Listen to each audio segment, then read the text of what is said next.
Welcome to the Soccer Coaching Podcast from bestfootball.net.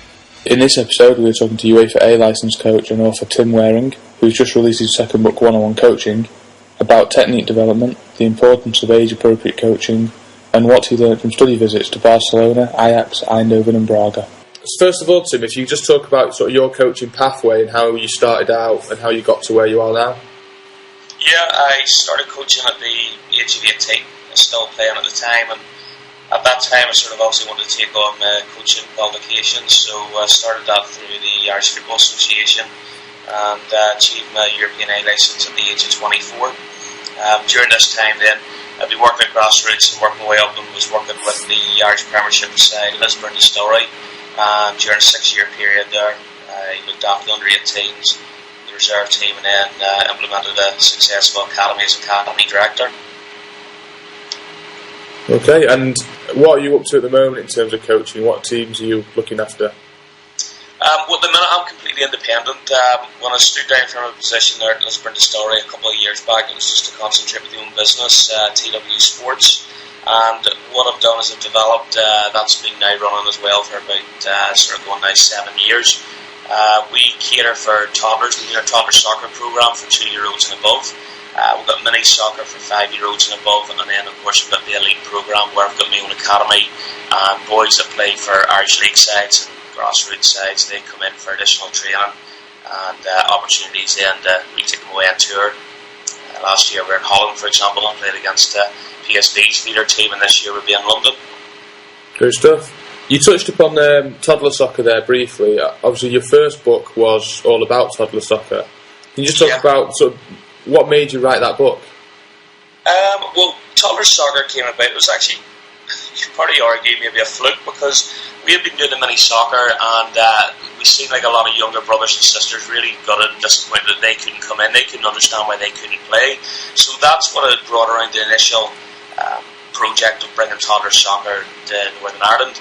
Now, when we introduced the programme, the first set of kids that we were bringing in were, you could maybe argue, guinea pigs. We wanted to see what would work with them, and obviously my first port of call was like to Google to see what was out there, you know, to get advice, what games to use, and there actually wasn't anything at all out there. So we basically had to cater for our own programme, using our own ideas as coaches, and, you know, adapting games that we've been using at the mini soccer. It was after sort of the first year of doing that we realised how successful it was, and it just gave us the idea to share this knowledge in a book, simply for the fact that I didn't believe there was much out there for other coaches that are working with this same age group, you know, which as you can imagine at that young age are great fun, and we just wanted to get across our ideas and share with others. Sure. What's the biggest difference in terms of adapting your practices for kids that young?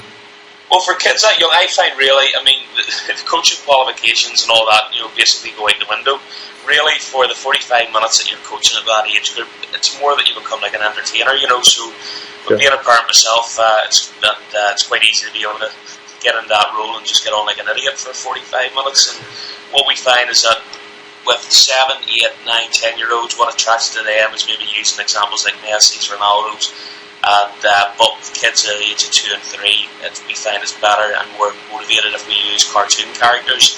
So some of the games that we're using, you know, we maybe do like a wee puppy dog game, and we let on that the ball's a puppy dog, the foot's the collar, their legs the lead, and they're taking puppy dog for a walk around the park and trying to keep their head up to look for space in the park.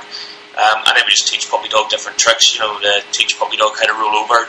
We've got 2-year-olds doing a drag back by doing it that way. Stroking puppy is like toe taps. And then playing fetch with puppy dog is sort of like, you know, scissors movement and stuff. So it really is. I mean, kids at that young age, I find they're like a sponge. They pick up things so quick. And in our program, kids at 2, 3 and 4, we've got them all confident using sort of both feet, doing the wee tricks, doing drag backs, doing step overs. But it's all just dressed up using games like Puppy Dog, Rory the Racing Car and Toy Story. Superb. So I presume now you have some of those kids that you started coaching at 2 or 3 years old that are into some of these sort of older age groups. Is there a significant difference in the technical ability? I'll find that, yeah, because I'm finding because we're getting kids doing things at the age of 2 and 3 that some organisations aren't doing until they're 5, 6 and 7. They're a lot more confident in the ball. They're able to try things, and they're more confident to try different things. And I find that the first initial kids that have been with us at the age of 2, they're now all 5 and 6 now coming into our programme, and you can really notice more confidence on the ball. They're more relaxed on the ball than what maybe some kids who are coming to our programme for the first time at the age of 5 and 6. So it is a worthwhile programme that we're doing, and it's just a shame that some other organisations around the place aren't sort of taking it on. I mean, I took the idea to the Irish Football Association about 6 years ago, and they went and laughed at the idea, and they still to this day say that under 5s, under 6s shouldn't be playing football. Right. What other sort of reaction have you got, Tim, from parents, from perhaps school teachers? The parents speak so. The parents are so positive. They come down, and it's nice because the classes are like really relaxed in the family environment, and we encourage mums and dads at times to work one-on-one with their child as our coaches lead and deliver the programme. Other times they're able to stand at the side, drink a tea or a coffee, and let the kids get on with it. Once they get their confidence up. So they really love the programme. The feedback we've got from schools and nurseries has been tremendous. I mean, I've just finished a 6-week programme in a local nursery here, and they've been raving about the programme and are looking to try and get us back in. So, I mean, the individuals from child to parent, the teachers and nursery teachers that see us, it's all positive. It's just unfortunate, it's like knocking our head off a brick wall when it comes to the powers that be in terms of the football associations and the councils and the education board. Sure. You touched briefly on, so it's a nice way to move into. Your new book's called One-on-One Coaching. Why did you get into that sort of really specific type of training? Well, basically we had a lot of questioning. Such a big thing in the game now is we're sort of criticising the British players, their technical ability, when you compare it with the likes of, whether it be our Dutch counterparts, Spanish, I suppose Spain at the minute in Barcelona, with winning World Cup, European Championship and Champions League. I mean, they're just different gravy, like really, and that's what we're looking at. And I think the couple of things that we see with that is it's one of the main things which I believe is that they just simply have their players or kids in longer, they get more hours with them, they practice with them. And I suppose their philosophy as well, when I went out to these clubs and watched it, it's all on the ball, and they're looking to get maximum exposure to the ball, touches on the ball. And I think really, we need to sort of open up and look at these methods and try and bring them in ourselves. And there's a lot of great coaches working in the UK that are doing that, but unfortunately there's still a lot of coaches and clubs that maybe aren't looking to should we say, keep an open mind and look to go and develop these sessions so the kids have got the ball. I still see so many clubs over here in Northern Ireland taking kids and running them around the side of a pitch without a ball and shooting left hand down, right hand down, and it's just these poor outdated methods are just no good, and simply the coaches are doing them because that's the way they've been coached when they've been a kid, and they're not embracing, they're not coming, they're not wanting to extend their education as coaches to try and bring in something as simple as just giving each child a ball at the start of a session and let them play.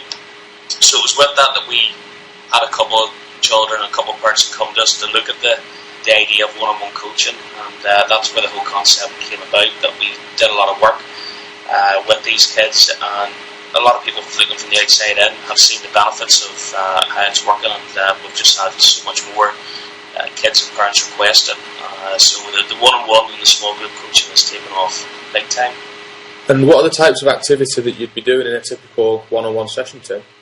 Well, the one-on-one, I mean, always when each child comes in, we always start with the ball and do like a lot of keep-ups and stuff, just as a gentle wee warm-up, and we sort of even combine that me and the child to sort of keep the ball up between us, and it's amazing because like even at the age of 32, with doing it every day, I've noticed even improving my own touch and the amount of keep-ups I can do and skills, because you're just simply with the ball, every single day and for like an hour and a bit each day, with each child that you're working with. And it's that nice wee introduction, it's nice and relaxed, you can be able to speak to the child, because I mean that's another important thing. When it's one-on-one, you really do need to have good relationship, like each other, trust each other, and have good communication, because obviously if a child's had a bad day at school, it's going to affect the performance, and you just try and adapt that to suit to them. Repetition is good, but at the same time I also like to bring in fresh ideas just to keep the session moving.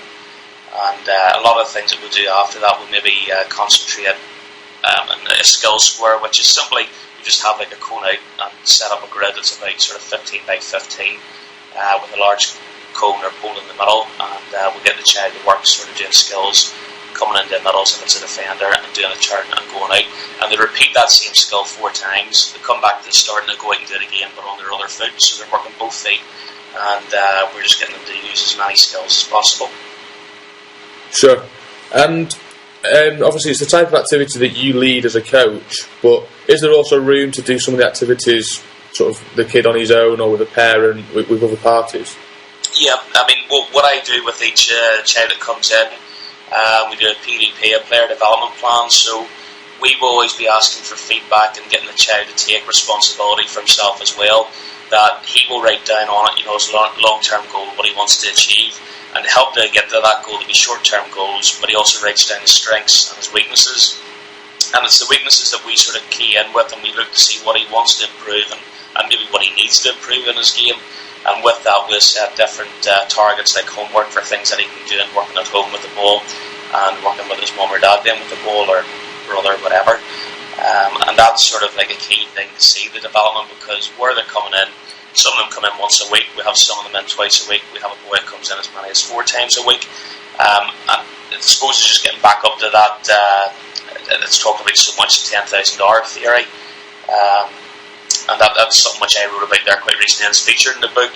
Was read the book by Malcolm Gladwell, Outliers, which it's very, very interesting. And I mean, if we take that for what he says, we're near enough saying that we have to sort of have elite athletes or young children practicing up to 20 hours per week, which really, when we look around here in Northern Ireland and the rest of the UK, kids are getting nowhere near that. They're maybe only getting 2 sessions a week, so maybe 2-3 hours practice time a week.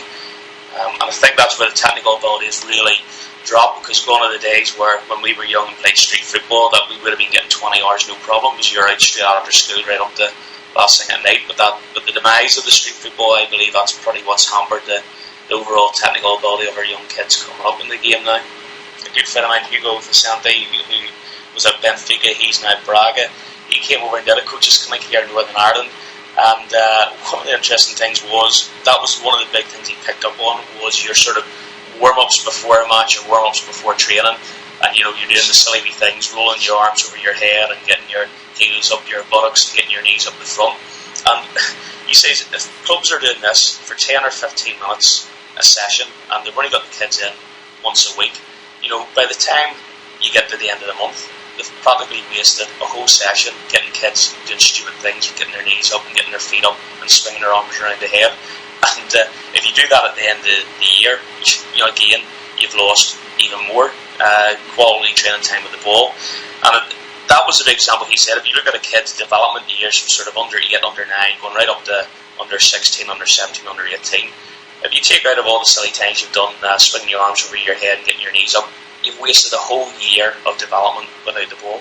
And going back to the days that we played in the street, you never stretched or you never did a wee warm up in the street before you played football. You just went on and get on with it. Like, I'm not saying that we should completely get rid of warm ups, not for 1 minute, but I mean, if we start with the ball and just do light jog and dribble off the ball and skills and light turns, that's far more beneficial to kids than what running around side of the pitch is. I did a study, again, it features this in the book, and we had a look at one of the players that comes in with us, and we compared it what he got at all of his other training sessions during like a random week. Now, what was interesting about it was, one of the sessions he went to, he was there for 2 hours. We then recorded how many times he was touching the ball during that 2-hour period. We then compared it to his club training along with a match and along then with a one-on-one session, and it was quite interesting. Now, obviously there's also many factors. What is it they're actually working with in each session? How many times does the coach stop it? How long does the coach talk for? And what we found was the 2-hour session was one of the lesser times he touched the ball. It was 224 times in the 2-hour session he touched the ball. In a 90-minute session for his club, he touched it 307 times. In a game, playing 30 minutes each way, he touched the ball 80 times. But what we noticed consistently in this was like during the warm-up, using the ball, how many times he touched it. And in that 2-hour training session, for the first 20 minutes, he touched it 171 times. But for the remaining session, the hour and a half or so, he only touched it 53 times. Again, with his club, in his warm-up it was 170 times in the 20-minute warm-up. The remainder of the session was 137. And taking the match as well, I mean, in a match he touched the ball 80 times, but because he used the ball in the warm-up it was 162. So it just as proof of the pudding. Touching the subject that said about how many clubs believe in taking their kids for a run around the side of the pitch without a ball, or doing the sort of Premiership warm-ups where you have a coach from a boys' club that goes over and watches Man United, Arsenal or Liverpool and sees what these top pros are doing in the warm-up and brings them back to his under-10 kids, which is just absolute nonsense. You know, it shows you the importance of having a ball, how many touches you're going to get, because if you take that 20 minutes out of a warm-up without the ball, some of these sessions for an hour and a half, he's only going to touch the ball 53 times. You know, and when we compared that with the one-on-one training session, which, you know, you do expect them to touch it a lot more, in that space of 1 hour, he touched it 699 times. And really, if we want to go and improve on the technical ability, kids need to have a ball at their feet. They need to be touching that ball just to get more comfortable on it, and being able to perform different skills and stuff. You know, we want to keep the ball, and that's the sort of new philosophy we want to get across, because I'm getting fed up with the touch, and all I hear is coaches and parents shout, get rid of it. And when somebody boots the ball from defence up the top of the pitch up to the striker, we get a big round of applause and a big cheer, well played, like, instead of, like, you know, keep the ball on the deck and trying to take somebody on, you know, and encourage that. So I think again it's sort of the mindset that we need to try and change. And if we can do that in a training session, obviously add that into the game format where we're encouraging kids to keep the ball and take players on, rather than always just telling them to get rid of it, or if they make a mistake, groan, you know, with them. Like, you know, we just need to try and continually believe, because I mean, your Messis and your Ronaldos it won't be the players that they are today if they were the same players playing in Northern Ireland or in England in the youth leagues, you know, when they're trying to take people on and beat them, and they'll have coaches continually tell them to get rid of the ball. Sure. And have you seen significant progress from some of the sort of kids that you're coaching in one-on-one? Yeah, certainly. I mean, one of the boys he came in, he's been in our programme from the age of 6, and he started the one-on-one at the age of 10, and the big thing for him was he was a talented player already, but he was only one-footed, so we had to try and get the confidence and work a lot on his other foot to try and get it up in that. And in the space of sort of 2 months, we really seen a big difference, because I mean, when he started out in front of goal, he would have tried to dance around the ball to get it on his left foot from maybe 2-3 yards out, whereas after a couple of months, you know, we had him confident to take on a shot from outside the box. So just as overall, all the kids that come in, we just see such a big improvement in their confidence in the ball, their technical ability, and just simply because it's just working the one-on-one, we're able to just take them on so much more and really work to improve in all aspects of their game. He's also, during that time, he's been slated for Liverpool. He attends the Liverpool Academy here in Belfast, and he's been selected for the IFA County Programme and County Excellence Programme. So it really is proof of the pudding that, yes, obviously each individual has to put a lot of work into it, but with the one-on-one, it's the additional practice time, and they're getting the attention that they maybe miss out on in a club scenario. What's the biggest challenge in expanding the one-on-one coaching then, Tim? I think it's always, because I mean, when you've got somebody in, I mean, for example, some of these kids in for, you know, sort of 2 years, so it's just always continually making sure that you're keeping it interesting for them, and looking to try and set higher goals for them to achieve too, because you don't want it to become stale. But the personal development plan comes into it as well, because I mean, I think when you set sort of short-term goals, and they've got to be realistic. I mean, we set sort of short-term goals from anything from their keep-ups. If we've got a child that maybe can do 30 keep-ups, it's unrealistic to say, right, you want to do 50. You know, it's got to be sort of achievable goals. So by setting a target of 35, you know, they near enough touch it, so they get that, and then obviously then they set a new target. Even when they're playing for their club sides, at the end of each month they have to follow it for the next month, and it could be a target if they're centre forward, how many goals they want to score. If they're a winger, how many assists they want to do. But at the same time, as a coach, you've got to keep it quite realistic for the child, in the sense that if he's a winger and he says he wants to set up 6 goals, he could put in 6 straight crosses and the striker could miss them all, you know, but he's still obviously doing his job. And you know, the player development plan, it becomes like a pack, so the player is able to look back on it. And I think that's important as well, because sometimes when you're working with somebody and you sort of obviously see strides and stuff, they maybe forget how much they've come on. And I mean, one of the examples was one of the players had a really bad day at a game, and he came away quite upset, and we simply just told him, right, take 10 minutes away in your bedroom and I want you to go back and look at your first player development plan that you followed out about a year and a half ago and see how much you've come on. And in the space of 10-15 minutes, that really made a big difference to him, to see how much he improved in such a short period of time and what he's achieved. So it's so much about personal psychology and motivation.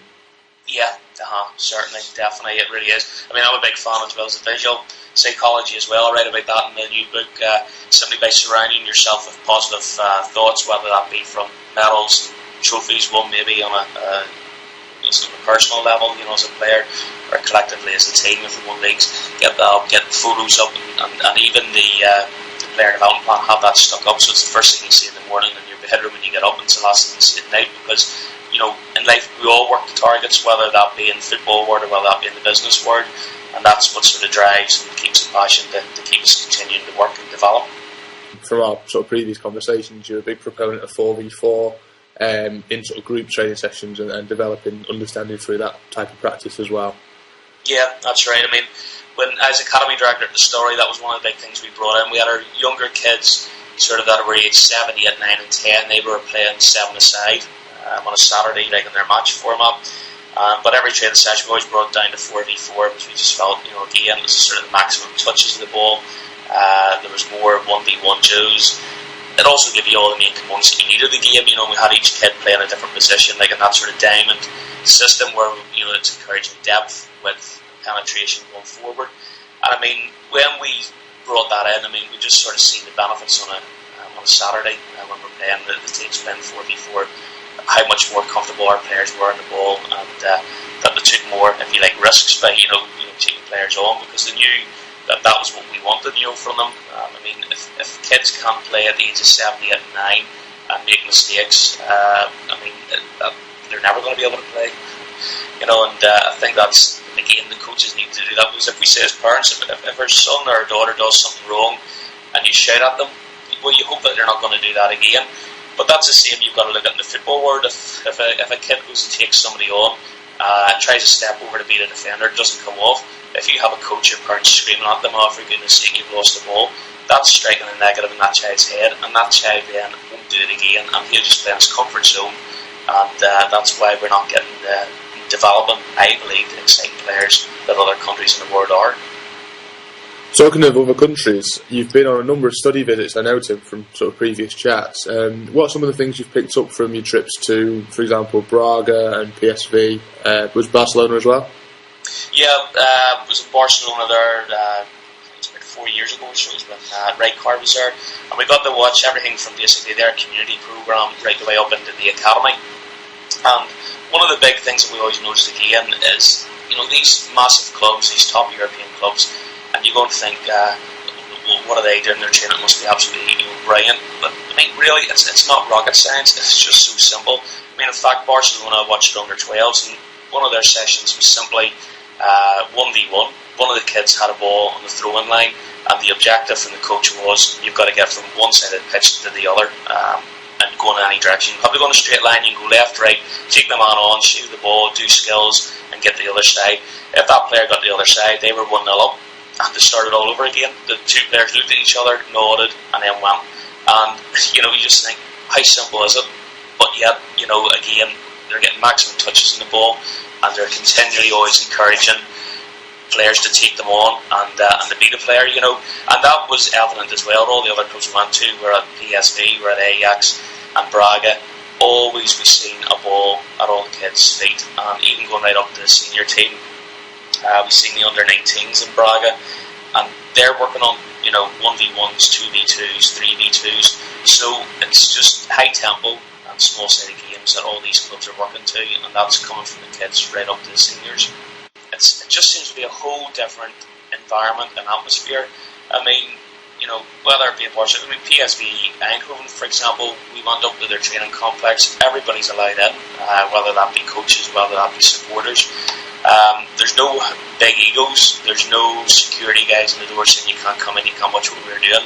In fact, at PSV, me and a colleague were able to sit down, had a wee coffee shop, and have a cup of coffee and have a toastie, and yet only about 15 yards away was the first team training, and we're able to sit and watch everything that they're doing, and I think that's a big important thing, because these European nations seem to embrace that. They want to work with coaches. I mean, PSV, they give us a talk on their academy, and one of the big things that we see here in Northern Ireland, and I'm sure in England's the same, is the amount of clubs that there is in one area.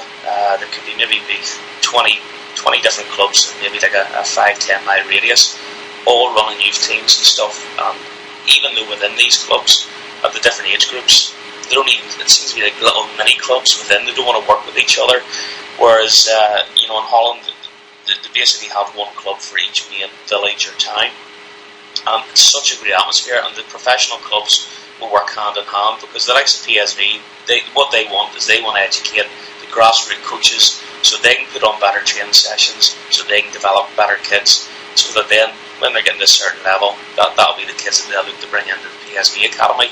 But they will work very closely with the clubs and have relations that they will bring their coaches in to work with them at the PSV complex, or they will come out to their own facilities and do clinics for the coaches and clinics for the kids. So it's a completely different mentality out there.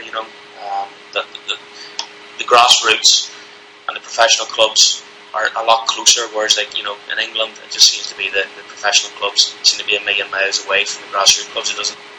How enthusiastic are you about the future of football in Northern Ireland? Well, definitely. I mean, it's made strides. I mean, they're trying to get away with up the. Goodness, it would have been a couple of years back when I was at the Story. We had 10-year-olds and 9-year-olds playing on full-size adult pitches and playing in competitive leagues, and there was no go-between from the 7th side to the 11th side. And what they're trying to bring in now is that they're trying to bring in 5th side for the youngest, and then to develop the 7th side, 9th side, and 11th side, which is great. It's still got its limitations. I mean, I think a big thing which I've noticed from my own business and from my own coaching is that where we have like a toddler soccer class on Saturday, it's in a complex where there's 5-side pitches, but they're 5-side adult pitches, and we're finding kids as young as 5, so literally just about the same age as what I can take in toddler soccer, and they're playing on these big man's 5-side pitches. And people think this is great, we're doing 5-side, but they're still not got the concept, because they're still playing that big pitch where all of a sudden you've got the ball down one end and you've got 9 kids all in one corner, and then somebody boots the ball up the other end, and you have then 8 kids chasing up the other end. So I still, it has got better, but I still think there's limitations. I still think it needs to improve, and I think it doesn't take anybody. It needs half common sense. It's just to use that adult 5-side pitch, split it in half, and play left or right in the small sided goals, and have no keepers, and let's get the 4v4 going. Because I mean, let's face it, what child of 5, 6, 7 generally wants to be doing that? And I think it'd be so much more beneficial to try and get it the right size pitches for the right age group, and making sure that the kids are getting the right maximum touches in the ball and that we're encouraging them to play. But we still have these coaches, down even at these leagues at 5-a-side, which are meant to be played for fun, and they're there with their tracksuits on. They've got their initials on their tracksuit, and they're screaming and shouting at kids. I mean, I seen a kid of 6 come back and ask his goalkeeper to roll the ball out to his feet, and he took the ball out, tried a wee step over in a skill. He lost the ball, and the opposition stuck in the back of the net. But instead of coach, trying to encourage that kid for being brave to try something like that, he's absolutely screaming at him and telling him not to do it. So the keeper gets the ball out the net and just boots it long and loses the ball, and yet the same coach is telling him well played. So we need to educate the coaches that are in there a lot better, and making sure that we get the right people working with the younger age groups, because I think it's important that kids at that age need to get a good education. And I've found, even with my own mini soccer program, kids are bypassing up those parts, just can't wait to get them into that competitive environment and within the club scenario, and really their technical ability is suffering for it, and their overall enjoyment for the game is suffering for it as well. Where can people pick up one-on-one coaching? Yeah, well, we've got a wee order page and wee landing page, which is just simply if they visit www.coachtim.org/book. That'll give them details about what the book's about. It'll give them a few wee videos of myself doing some work with some talents, and they can also just input their name and email address, and that'll give them a free taster of the book. As I said, but basically I've put everything in there from everything that I've learned over the years. I've been say, A licensed coaching for 15 years, so put a lot of different content in there. So it's not just all about the training sessions and what we're doing. There's a lot of content in there of how to devise a player development plan. I've also put in my template for it as well. So there's so much. You can literally, if they pick up this book, it's available in a book or eBook, that they can pick it up and get it started right away. And that doesn't matter whether they're a coach or whether they're a parent or even if they're just a player themselves. The book is so easy to read, and it gives all my main coaching points and sessions in there that they're able to do it in the back garden. Tim, thanks for talking to us, mate. It's a pleasure. Well, brilliant. Thanks for your time. All the best. Sessions in there that they're able to do it in the back garden. Tim, thanks for talking to us, mate. It's a pleasure. Well, brilliant. Thanks for your time. All the best.